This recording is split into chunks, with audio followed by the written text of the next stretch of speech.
The United States has many territories scattered around the world, but few are as large or as historically significant as Guam. Located in the western Pacific Ocean, this small island has been a part of the U.S. for over 100 years. But long before that, it was home to a variety of indigenous people. In this video, we'll explore the history of Guam from its early beginnings to its present-day status as a U.S. territory. Our story begins long before the arrival of the United States. The earliest known inhabitants of Guam were the Austronesian people who arrived on the island around 2000 BCE. These people were skilled sailors and navigators who traveled extensively throughout the Pacific Ocean. They brought with them new plants, animals, and technologies that would have a profound impact on the native Chamorro people.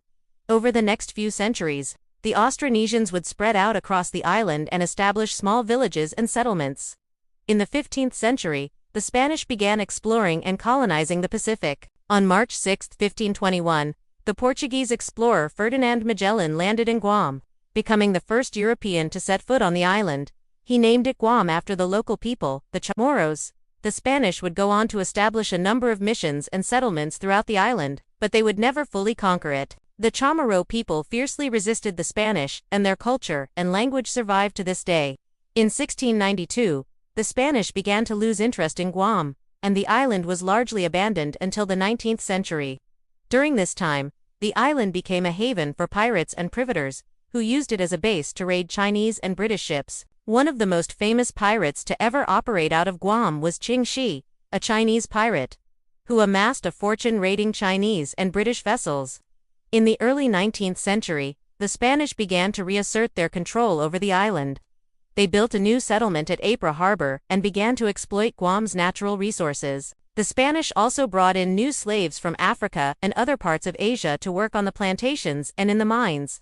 Despite the hardships they faced, the Chamorro people continued to resist the Spanish, and their culture and language survived to this day.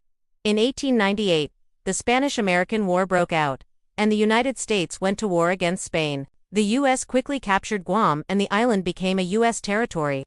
On April 21, 1899, the U.S. would go on to annex several other Pacific islands, and together they would become known as the Spanish-American colonies. The U.S. had acquired these islands primarily for their strategic value, but it also saw potential in Guam's natural resources. The island's lush vegetation and fertile soil made it ideal for agriculture, and the U.S. began to invest in plantations and farms. The U.S. also built military bases and infrastructure throughout the island, which would play a key role in World War II.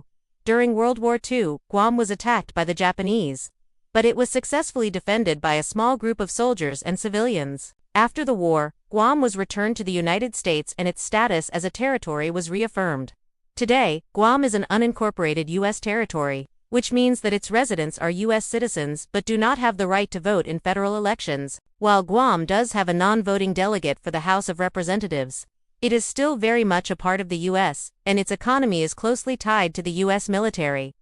If you enjoyed this video and want to learn more about other U.S. territories, be sure to check out the other videos in this series.